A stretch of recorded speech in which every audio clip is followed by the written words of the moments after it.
Hey guys, I hope you're all doing great.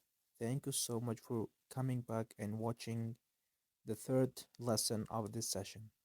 سلام دوستا، خدا کنه خوب و عالی باشین. خوش آمدین به جلسه سوم. میریم که شروع بکنیم. shop shop دکان.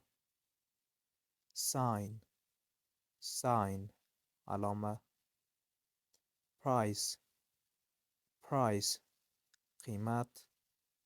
packet packet جیب. old old پیر.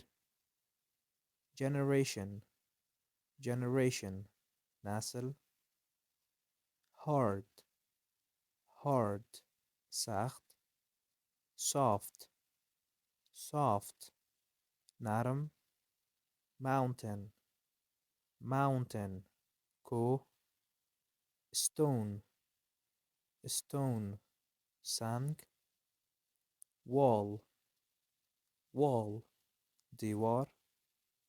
fall fall افتیدن. dead dead مرده. earth earth کره زمین. weight weight وزن. zero zero صفر. circle circle دایره. warm warm گرم. pig pig خوک. bird bird پرنده. beach beach ساحل. island island جزیره. heaven heaven دوزخ. leg leg پا. hand hand دست. dirty dirty کثیف. clean clean پاک. dig dig کندن. soil soil خاک. eat eat خوردن. hungry hungry گرسنه.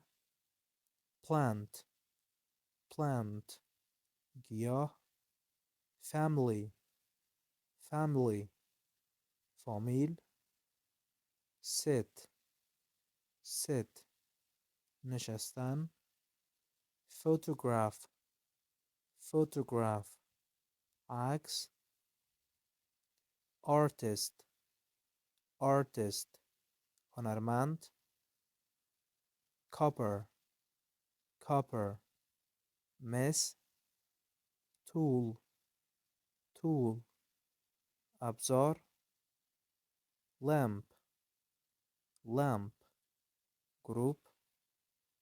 beautiful beautiful زیبا. ugly ugly زشت. cheap cheap ارزان.